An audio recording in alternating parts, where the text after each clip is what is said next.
जब मैंने budgeting exercise start की, मुझे ये पता चला कि मैं हर महीने 25 से 30,000 रुपए कैब्स में दे रहा था। मैं क्यों सोच रहा था कि मुझे दूर रहने की ज़रूरत है? अगर मैं 25,000 रुपए कैब में दे रहा हूँ, तो मैं ऑफ़िस के पास 10,000 रुपए ज़्यादा रेंट लेके घर दे सकता हूँ, फिर भी मैं सेव ही करूँगा और ऑफ़िस के पास रहूँगा, तो टाइम भी सेव होगा। मैं आज आपको प्रूव कर दूंगा कि बजट बनाने से आप खुल के खर्चा कर सकते हो बिना मन को मारे, और जितना पैसा आप अभी बचाते हो उससे और ज़्यादा पैसा बचाने लग जाओगे, और जितना आप सोच रहे हो उससे बहुत ज़्यादा आसान है ये। So welcome back, this is money minded Mandeep.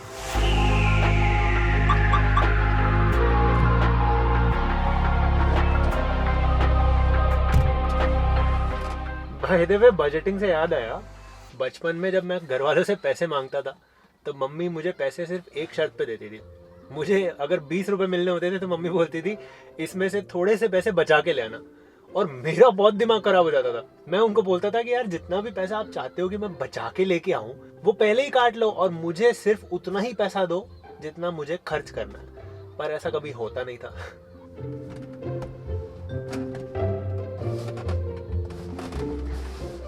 और मैंने सालों तक बस घर वालों से एक ही बात की उम्मीद करी है कि किसी दिन मेरे घर वाले मेरे पास आएंगे और मुझसे कहेंगे बेटा ये सब कुछ फेक था, हम लोग असल में करोड़पति लोग हैं। वो तो हम तुझे पैसा सिर्फ इसलिए नहीं देते थे ताकि तू हम्बल बन सके, पैसे की वैल्यू कर सके। और तब मैं बोलूंगा चलो कोई बात नहीं, एक फोर्ड मस्टैंग तो दिला दो जरा। फोर्ड मस्टैंग का तो पता नहीं, बट मैंने गाड़ी जरूर चेंज कर लिया। By the way, sneak peek तो मैंने आपको दिखाई दिया है, एंड ये हमारी फैमिली में अब तक की सबसे महंगी कार है बाय द वे।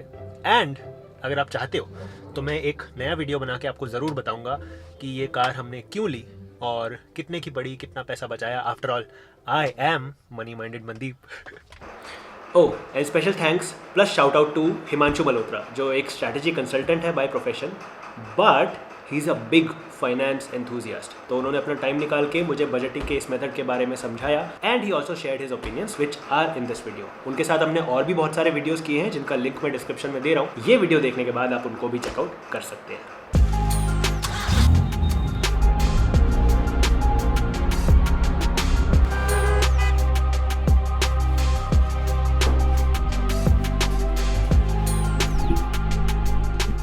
तो बजट का मतलब क्या होता है?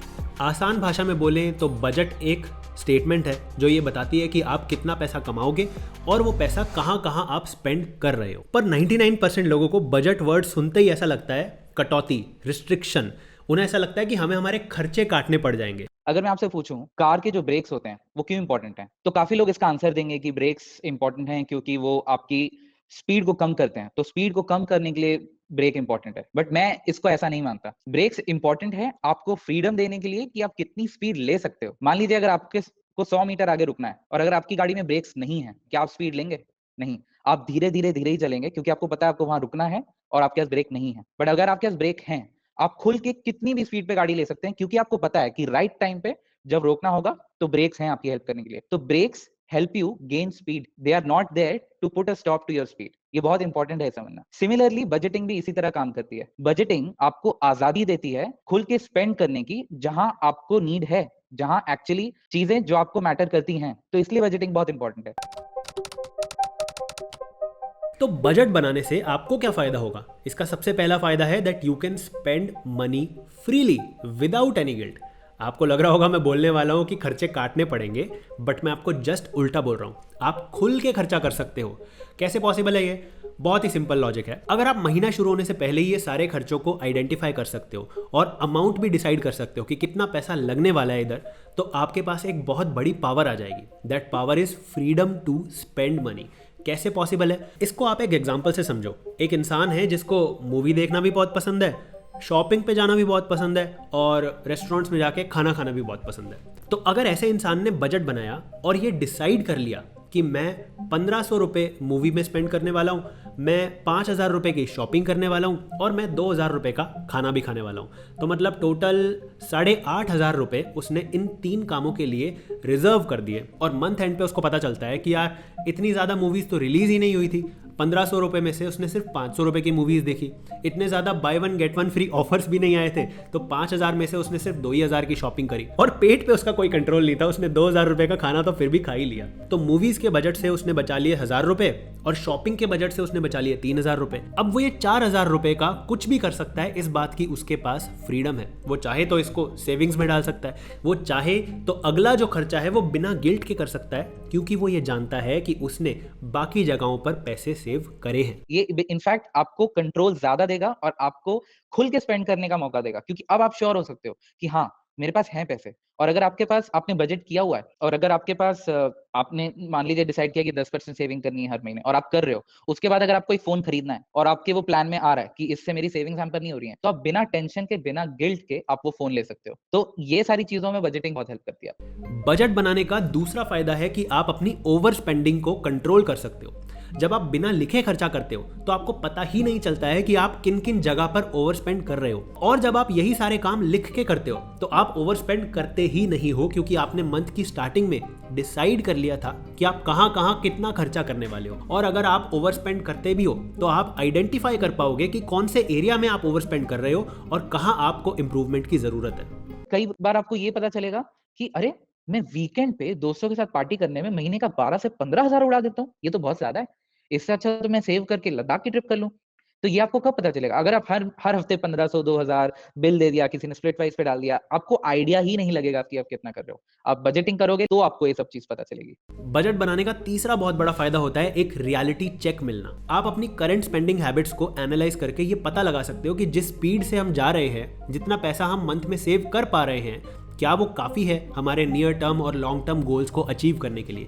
अगर काफ़ी नहीं है तो हमें हमारी स्पेंडिंग हैबिट्स को थोड़ा चेंज करने की ज़रूरत है। बट अगर आप नहीं बनाओगे बजट तो आपको ये बात टाइम पर बिल्कुल पता नहीं चलेगी, और हो सकता है आप पैसा डिसिप्लिन से हर महीने इन्वेस्ट कर रहे हो, बट आपको फिलहाल अपना फोकस इन्वेस्टिंग से हटाकर ज़्यादा पैसा सेव करने पे लगाना चाहिए। ये बात आपको आपका बजट बताएगा जब आप अपनी करंट स्पेंडिंग हैबिट्स को एनालाइज करोगे। चौथा फायदा, सेविंग मोर मनी। आप अपने बजट को यूज करके अपने एक्सपेंसेस ट्रैक कर सकते हो। उन एक्सपेंसेस को एनालाइज करने के बाद आप और ज्यादा पैसा सेव करने के मल्टीपल अपॉर्चुनिटीज को आइडेंटिफाई कर सकते हो, जो अदरवाइज आपको पता तक नहीं चलता। कि आप खुद के बारे में ऐसी चीजें जानेंगे जो आपको नहीं पता थी। मेरा पर्सनल एक्सपीरियंस है, जब मैं मुंबई में जॉब करता था तो मैं कैब से ऑफिस जाता था। जब मैंने बजटिंग एक्सरसाइज स्टार्ट की, मुझे ये पता चला कि मैं हर महीने 25 से 30,000 रुपए कैब्स में दे रहा था। तो मुझे ये रियलाइज हुआ कि या तो कभी कभी जब मेरा वापस आते टाइम मेरे पास ज्यादा टाइम है तब मैं लोकल यूज कर सकता हूँ, पब्लिक ट्रांसपोर्ट यूज कर सकता हूँ, या फिर मैं क्यों सोच रहा था कि मुझे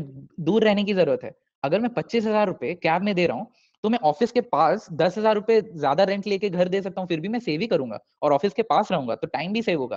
तो ये सारी इनसाइट्स आपको कब आती हैं? जब आप एक्चुअली बजट करने लगते हो। वैसे आप स्पेंड कर रहे हो बट आपको महीने का पूरा आइडिया नहीं लगेगा। And last but not the least, आपके पास आपके पैसे का कंट्रोल हमेशा होना चाहिए। हर एक बिजनेस, इवन हर एक कंट्री अपना बजट बनाता है। क्यों बनाता है? ताकि वो अपने पैसे को एफिशिएंटली स्पेंड कर सके, पैसा सेव करने की अपॉर्चुनिटी भी मिल सके, जो चीज़ें ज़्यादा ज़रूरी हैं उधर ज़्यादा पैसा एलोकेट हो सके, एंड अल्टीमेटली हम हमारे पैसे को ग्रो कर सके। इसीलिए कंट्रीज ग्रो करते हैं, जीडीपी बढ़ता रहता है, कंपनीज भी अपना प्रॉफिट्स ग्रो कर पाती हैं। ये लोग अगर बजट नहीं बनाते तो केओस क्रिएट हो जाता है। बट ये चीज़ हम समझना भूल जाते हैं कि हम अभी केओस में जी रहे हैं। जैसे ही हम बजट बनाते हैं तो हमें एक ट्रू पिक्चर मिलती है, एक बर्ड्स आई व्यू मिलता है आपके पैसों पर, और वो आपको आपके पैसों पर कंट्रोल देता है।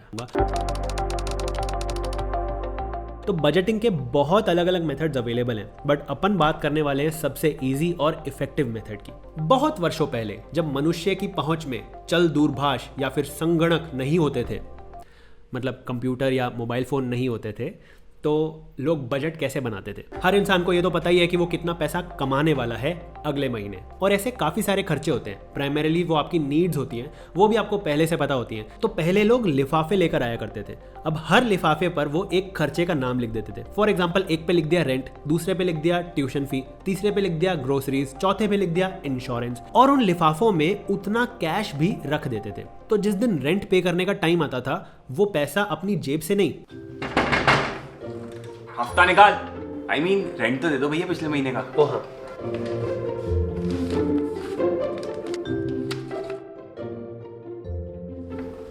ये लिफाफे क्या बना रखे आपने? वीडियो देखना, वीडियो समझ आएगा। ठीक है, अगले महीने फिर आता हूं। फिर जब सब्जी मंडी जाने का टाइम आया तो वो ग्रोसरीज वाला लिफाफा उठाकर अपने साथ चले गए। हाँ मैं घर आ रहा हूँ, कुछ लेके आना है क्या बाहर से? 2 पैकेट दूध, 3 पैकेट छाछ, 5 पैकेट मैगी, 1 पैकेट घी और 10 किलो आटा। पूछ के ही गलती करी। Okay bye. इससे क्या होता था, मंथ के मिड में या एंड में उनको समझ में आता था कि हर एक लिफाफे में कोई लिफाफा खत्म हो गया है तो अच्छा अगले महीने इस लिफाफे में थोड़े ज्यादा पैसे रखने हैं, तो किसी और लिफाफे से आपको कम करने हैं पैसे।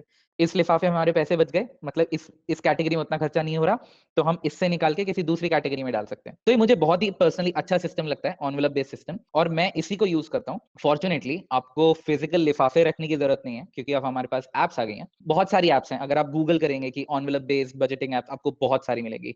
मैं पर्सनली गुड बजट यूज करता हूँ, आप कोई भी ऐप यूज कर सकते हैं जो आपको ठीक लगे। तो बजट बनाना कैसे है? सबसे पहले आपको एक बेसिक रूल के बारे में पता होना चाहिए, और आपने सुना भी होगा 50-30-20 वाला रूल। आपकी जो मंथली इनकम होती है, जो पैसा फाइनली आपके बैंक में हिट करता है, उसका 50% जाना चाहिए आपकी नीड्स के टुवर्ड्स। ऐसे खर्चे जो आप इग्नोर नहीं कर सकते, फॉर एग्जांपल खाने पीने का खर्चा, रेंट अगर आप रेंटेड मकान में रह रहे हैं तो, या फिर बच्चों की पढ़ाई का खर्चा, ट्रैवल का खर्चा, ग्रोसरीज का खर्चा, एट्सेट्रा एट्सेट्रा। 30% जो पैसा है वो जाना चाहिए आपकी वॉन्ट्स की तरफ। वॉन्ट्स का मतलब होता है ऐसे खर्चे जो आप अवॉइड तो कर सकते हो बट खुश रहने के लिए करने ही पड़ते हैं। For example shopping, entertainment, movies, जो भी आप खुश रहने के लिए करते हैं वो सब आपकी वॉन्ट्स हो गई। एंड जो रिमेनिंग 20% है वो जाना चाहिए आपकी सेविंग्स, इन्वेस्टमेंट, या फिर अगर कोई लोन चल रहा है तो उसकी रीपेमेंट के टुवर्ड्स। अब ये कोई लक्ष्मण रेखा नहीं है। अगर आप कम कमाते हैं तो हो सकता है आपकी नीड्स के टुवर्ड्स 50% नहीं 70% जाएगा, और अगर आप ज़्यादा कमाते हैं तो हो सकता है आपकी नीड्स के टुवर्ड्स 30% ही जाए। तो ये जो परसेंटेज है वो हर इंडिविजुअल के लिए अलग हो सकता है, बट आपको अगर कोई थंब रूल फॉलो करना है तो आप ये डिसाइड कर सकते हैं कि मैं अपनी वॉन्ट्स में 30% से ज़्यादा पैसा स्पेंड नहीं करूँ। तो ये जो बजटिंग है ये आपको मेनली 3 लेवल पे करनी है। पहला लेवल इज मंथली एक्सपेंसेस। अब मंथली एक्सपेंसेस में आपको सबसे पहले आइडेंटिफाई करने हैं अपने वो सारे एक्सपेंसेस जिसके बिना आप सर्वाइव नहीं कर सकते, दैट इज नीड्स, यानी इंश्योरेंस का payment, rent payment, electricity bill, food and groceries, ये सारी चीज़ें आपकी नेसेसिटीज़ हैं। उसके बाद आपको आइडेंटिफाई करने हैं आपके वांट्स। ऐसे क्या क्या खर्चे हैं जो आप खुशी के लिए करते हो, मूवी देखते हो, फन करते हो, दोस्तों के साथ पार्टी करने जाते हो, ये सारे खर्चे आपको आइडेंटिफाई करने हैं। उसके बाद डेट रीपेमेंट, अगर क्रेडिट कार्ड का बिल है या कोई ईएमआई चल रही है तो वो आइडेंटिफाई करना है। एंड लास्ट में कितना पैसा आप सेव करना चाहते हो ये भी आइडेंटिफाई करना है। ये करते समय आप 50-30-20 का रूल फॉलो कर सकते हो, बट ये कोई लक्ष्मण रेखा नहीं है। उसके बाद सेम काम आपको एनुअल एक्सपेंसेस में भी करना है। एनुअल एक्सपेंसेस में भी आपको अपनी नीड्स लिखनी है और वांट्स लिखनी है। अब एनुअल नीड्स और वांट्स अलग हो सकती हैं। एनुअल नीड्स में कुछ ऐसे खर्चे आ सकते हैं जो शायद आप मंथली बेसिस पर नहीं करते बट एनुअली आपको करने हैं, और वो करने जरूरी भी हैं। फॉर एग्जांपल आप हेल्थ इंश्योरेंस का लमसम प्रीमियम देते हो या कोई सा भी ऐसा एनुअल खर्चा जैसे कार इंश्योरेंस, तो ये सारे खर्चे आप मंथली तो नहीं कर रहे बट करने तो पड़ेंगे, तो ये आपको एनुअल नीड्स में लिखना है। और एनुअल वांट्स भी आपकी अलग टाइप की हो सकती है। फॉर एग्जाम्पल आप गाड़ी के लिए पैसा जोड़ रहे हो या फिर आपको इंटरनेशनल ट्रिप पे जाना है, आप उसके लिए पैसा जोड़ रहे हो, तो ये सारे खर्चे करने जरूरी नहीं है बट आपको अपनी खुशी के लिए करना है, तो ये एनुअल वांट हो गया। And third level is goals. यहां पर आप अपना इमरजेंसी फंड लिख सकते हो, कोई नियर टर्म या लॉन्ग टर्म इन्वेस्टिंग गोल लिख सकते हो, और जितना पैसा आप उसके टुवर्ड्स इन्वेस्ट करोगे उतना अमाउंट आपको यहां पर अपडेट करना है।